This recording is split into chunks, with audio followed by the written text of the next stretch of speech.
Welcome to Cake on Tuesday, where we spotlight the rule breakers, the underdogs who refuse to listen when everyone said it won't work.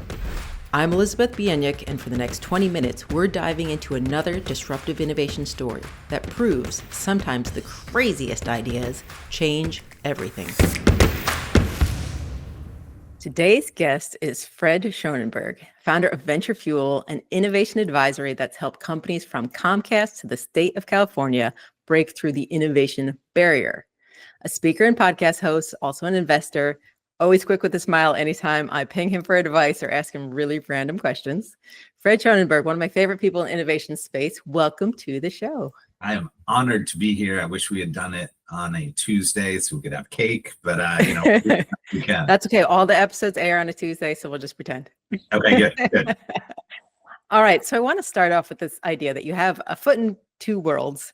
You are partially in this VC angel startup world, and you're partially in this C-suite corporate, very polished world, and you bridge the gap between the two. And that's how you've kind of have your special sauce with Venture Fuel in the innovation world.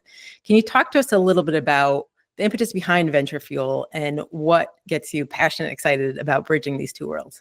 Yeah, I think I have the best job I could imagine or create. We sort of sit at this intersection of large corporations, startups, and then venture capital, right? And so we're seeing all three of those, and it's a dynamic space because you get to understand the big challenges, and the sort of polish and access of a large company. You see from the venture capital space, like what they're investing in, what the future is they're betting on, and then you get the sort of just raw energy and enthusiasm of founders who are actually in the trenches creating what's next. And so we get to kind of wear different hats in different places, and it's really exciting because I think the impetus for Venture Fuel was I was kind of running a different company, and I was meeting with large corporations, and they kept saying the phrase, "What's next?" Mm-hmm. They kept talking about growth opportunities they were excited about, but they couldn't execute on because they were focused on the day-to-day, or they were sharing problems and challenges that they maybe didn't have time to go solve. And so they were using status quo off-the-shelf type solutions, and were kind of disappointed that they were growing at the exact same speed as their competitors who are using the same status quo out of the box solutions. And so I remember being like, well, I know a startup who could solve that. Let me just introduce the two of you. I made the introduction, and all of a sudden the founder called me and he goes, "Hey, I got a deal with," I believe it was Nike. And he goes, "I got a deal with Nike. You don't understand what you just did." And I was like, "Yeah, and I introduced you guys, whatever." So like, I just changed my entire valuation of my company. I now can go get more blue chip clients because I have a case study to prove it. This is transformational for my startup. And meanwhile, I got a note back from whether it was Nike or someone else, and they said, "Hey, we've been trying to tackle this problem for a really long time, and like it's tackled. Like now we're going off and we're going to scale this thing." And so I was like, "Oh, there is a magic here in this bridge of taking real important to solve business challenges of a large organization and injecting the enthusiasm fuel solutions from a startup." So I get to do that from everything from like AI and like cutting edge content creation to R&D and material science to like ice cream. And so I think I have like probably the most fun job in the world because we're seeing what's next from those three different lenses.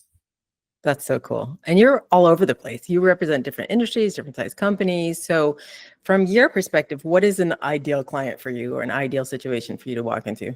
Yeah, I mean, we tend to look at Fortune 500 type companies. So, multi-billion dollars in revenue type organizations that are trying to figure out what their future is. How do they grow faster? Can they eliminate costs? And I always describe it as like we're this really cool connective tissue between R&D and M&A, right? So M&A is the buy. If you think buy versus build, right? So buy is like we're going to acquire this big company and it's going to take years and hundreds of millions of dollars, or at least tens of millions. And then build is R&D. It's the special sauce that made this big company big. But there's beyond buy and build, there's partner. And that's where we sit. So we can accelerate R&D and de-risk M&A And so that's our sweet spot. We're trying to work with large companies that are trying to future-proof their business, find their next growth area, and they can start on third base by working with the right startups. And it's a truly win-win situation, though I hate that phrase. It is a win. When it works, you got to use it. So that's where we spend our time. Okay. You mentioned AI before. Everybody's talking about AI right now, and just innovation space in general. It changes all the time, tech innovation in particular. So how do you stay on top of things? How do you stay relevant? And as you're looking forward, as all these companies are looking at, how do we use AI everywhere? What do I do now? How has that sort of changed your approach? What do you kind of see evolving for the future, either of the industry or for venture fuel, as you're in this now AI-centric world? Yeah, it's fortuitous, lucky, whatever the word might be. Our model is sort of built for what is happening today, in that we're very much focused on what's the challenge area or the growth area for a large org. And so we're like, okay, well, in order to solve for those, we need to be at the tip of the spear of new technologies, emerging tech, startups. And so we built this network. It's over 700 VCs, angel seed investors, university labs, that is kind of feeding us the best of what's coming. So that's an interesting place for us to see the sort of the edge, right? And then we play it back to what the problem is, or the area of opportunity for the corporate. And so we boil the ocean a little bit, but then we get really narrow. And then it's like, okay, what actually works? Can we implement it? Because one of the things about startup partnerships with corporates is it's a little bit of the startup petting zoo, right? Like a CEO gets excited and it's like, okay, bring in startups. We're going to work with startups. It's going to be great, everybody. And they all come in and they get pitches, and then they all go back to their day job, right? And the startup's like, why did I just fly out? Been to so many of those events. Oh my God. I posted a few of them, but I try not. But I think what's interesting is like, we're very much like, okay, can we actually pilot this and then scale that pilot? Yeah. We're about commercializing innovation, tangible innovation. So AI, we're the operating partner of Comcast, NBC Universal, just as an example of one client that's public. We looked at over 3,000 Gen AI startups. I think there are 47 live commercial deals between Comcast and those startups at this moment in time. And they range from idea stage, really targeted startups, to Series C companies like Writer and Windsurf that are in the news for being acquired for $3 billion type of thing. So there's a lot of range there, but where we like to play is that cutting edge and help a large organization centralize that testing, right? So instead of having one business unit in one place doing one test with one type of AI and somebody else is doing something else and none of it works together, you're increasing your risk, but it doesn't scale. We're saying, hey, bring it all together. We'll create a rapid testing environment that is safe and can be repeated quickly, so that you can bring in business unit challenges, find the best technology to solve it, and then if it works, you scale it. And that's where we sit. I'm guessing at 10 years old, this is not what you wanted to be when you grow up. Most of us, our vision of what we wanted to do when we get older, it changes. I love the sort of scenic route and journeys of how people got to where they are. What did you want to be when you're 10 years old? Now that I threw that out, I'm curious. And then what are some of the early paths that you think, looking back, you're like, okay, this all kind of came together and this is why I ended up doing what I'm doing? Yeah, at 10, I wanted to be third baseman for the Yankees. Nice. I wanted to replace this guy named Greg Nettles, who I actually just saw this past week at Old Timers Day. And Nice. He's 80, which made me feel very old. But I wanted to play third base for the Yankees. That was the dream for quite a while. And then I picked up a basketball, and then I wanted to be Michael Jordan. Very, very focused on that. I ended up playing both sports into college. And then it was like, oh, you're not going to go pro. So what are you going to do? And so I was into writing. So I was going to write a book. And that was my initial plan right out of school. To quote my grandmother, "Why are you going to be a writer?" I'm like, "It's romantic." And she goes, "You can't eat romance." So that was a little eye opener for me. So I ended up just sort of randomly taking a job because it enabled me to write on the side. That moved me into sales, which then I got the startup bug because I kind of saw how this organization was running, and I was like, I can do it better. And so I launched my first company. I was probably 25. It did not go very well. It was very fun. I raised money. I learned a lot. It was like a MBA in the real world. And then I got really good advice, which was to go find somebody I thought I could learn from to launch my next business. And I was fortunate to find a very dear friend and mentor of mine who basically said to me, he goes, "What do you want to do when you grow up?" And I said, "All right, I'm going to be here for like a year or two, and then I'm going to go start my own thing." And he goes, "Look, I'll teach you everything I know. And I hope that at the end of those 2 years, what we're doing is so interesting that you stick around for a little longer." And he really put me under his wing. I remember he got me a subscription to the Harvard Business Review magazine, which I was like, that is so lame. And then, boy, oh boy, I started reading it, and he would talk to me about it and why it was relevant to our clients at the time. I ended up staying at the company for about 10 years and then launched Fuel from there. So, boy, did I not know anything at 10, except I really like baseball. I still do. But so it's been an interesting path. But I think the sort of through line, I think the sports piece is about being competitive and always adjusting, right? Mm. The hitter recognizes how you pitch. So you have to change the next time you pitch to them. Defenses change in basketball, right? So this always iterating and trying new things, like was part of my DNA. I think writing is made me effective in business, but then really learning how to scale a business and think about, how do I get through the corporate spaghetti and get a deal done? And like after doing that for 10 years in my last company, right? Like we were the low man on the totem pole in terms of where we were and what we were offering. And so we had to be really smart, really creative, find the decision maker, show them what the ROI was.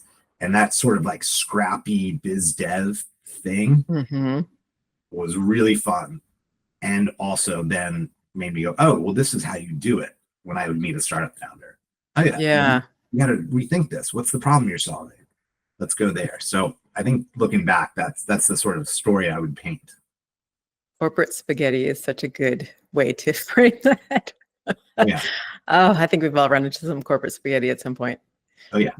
You mentioned the having a plan and adjusting on the fly. And I really like that concept. One of my chapters in Cake on Tuesday is always have a plan, always be willing to change it. And I think that is so true in innovation, because you need to be mindful, you need to be planful, you need to have a direction, but it's never going to go according to plan. So how do you address that with your company? How do you help your employees be nimble and kind of balance those two of always have a plan, but always be willing to change it? Yeah, I actually think back to my first startup that I launched. There was like a new software out that let you write a business plan. So all you had to do is answer the questions. It's very breakthrough at the time. And I wrote a 72-page like Word document business plan with pro forma spreadsheets that went 10 years into the future. And like when I say it was inaccurate by the time I finished, like it was such a joke looking back on it. Like I made all these assumptions and they're valid. But that was the moment where I was like, oh, this is actually directional. This is not a nonfiction book. And I think I think you have to have a plan. You have to have a North Star of what you're trying to accomplish. And it should be really clear for yourself and whoever your team is, your employees, your colleagues. And you have to build in that ambiguity and just knowing like, hey, we're shooting for this. We may end up here.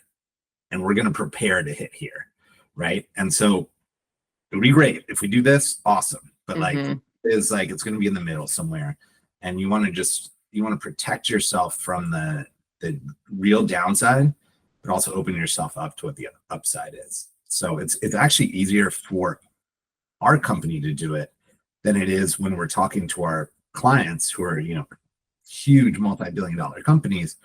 Like it's interesting, the risk profiles, right? They have a lot more to lose. Yeah. So to say, hey, don't worry, this thing's going to become something. But by the way, like, we're not sure which of these 10 things are going to become something. It's one of them is going to work, but the other 9 are going to fail. And the ones that fail are going to fail first. So you're going to get fail, fail, fail, fail. And then you're going to call me freaking out. And I'm going to keep going, fail, fail. And then it's a home run. And then everyone goes, hey, this is great. This is so easy. And you're like, oof. So I try to upfront be like, hey, like this is a power loss situation.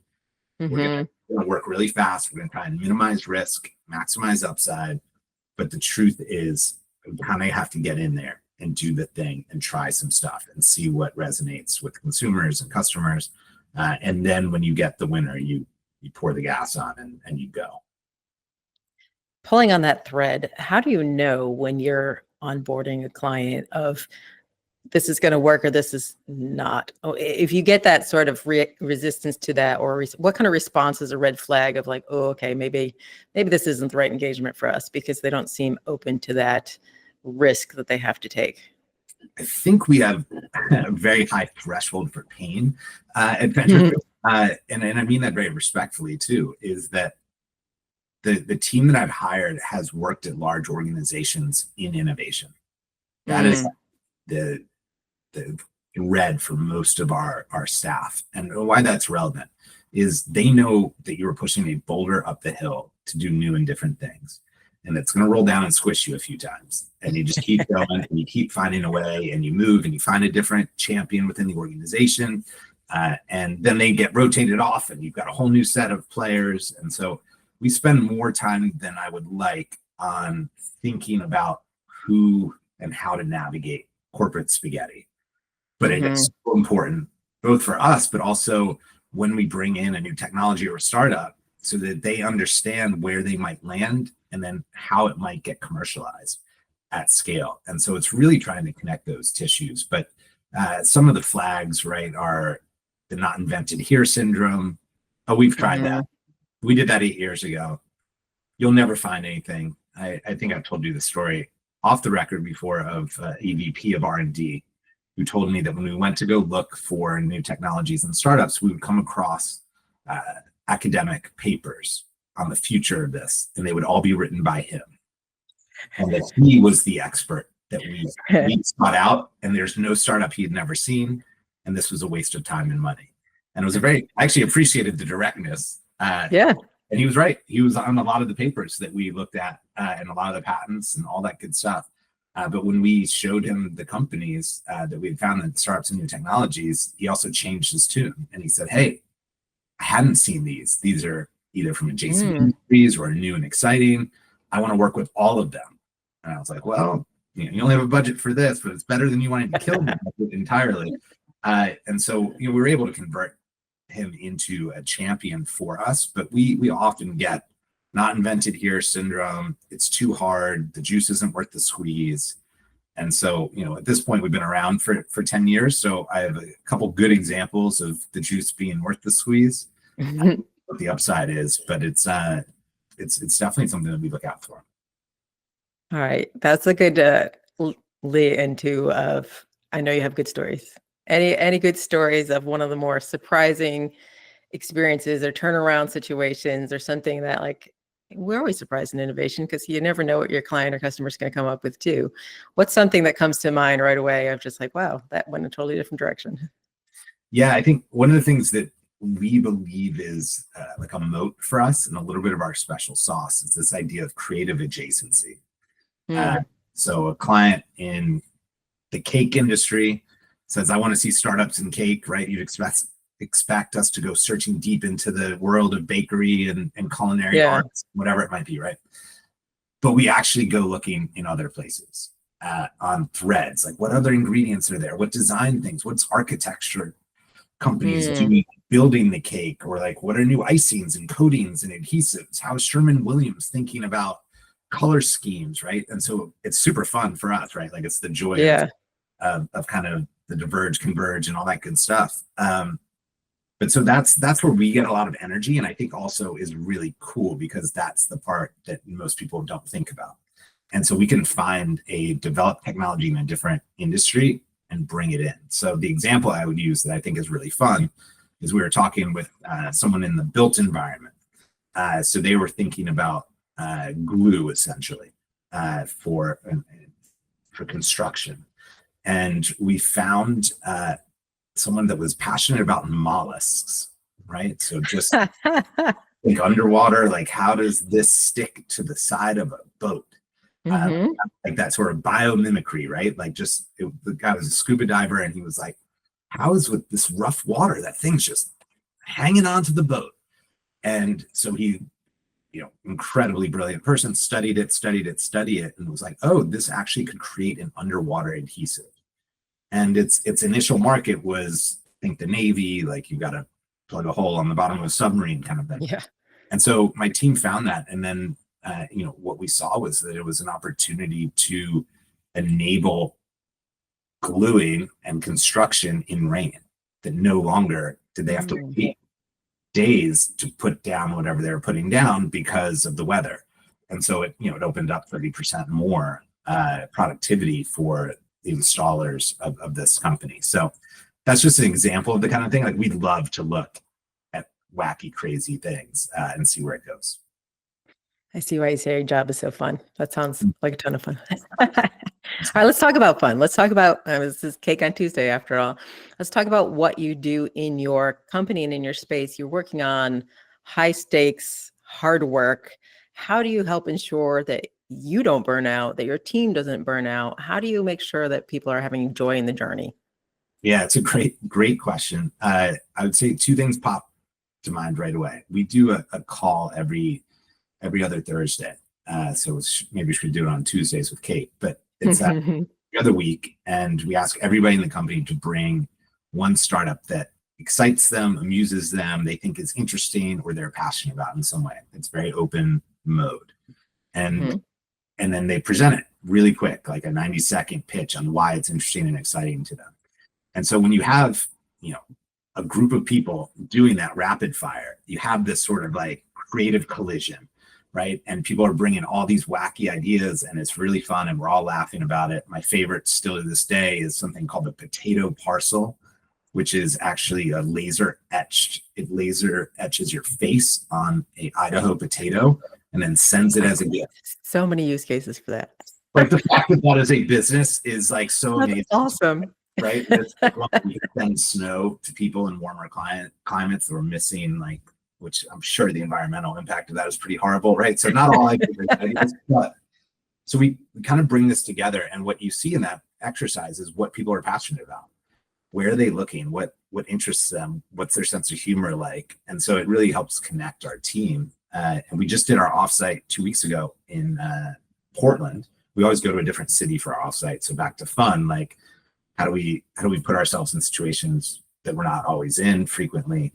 But we did an icebreaker exercise that was basically getting to different small teams, and we're going to give you a ridiculous prompt, and you have to create a company on the fly as a group and then pitch it. And one of them was, I think the prompt was, small pebbles in your shoe. What is something that annoys you personally that you wish you could create a company to solve? Come up with the idea, put together a loose business, and then pitch it as if you're like on Shark Tank or going to an investor. Yeah.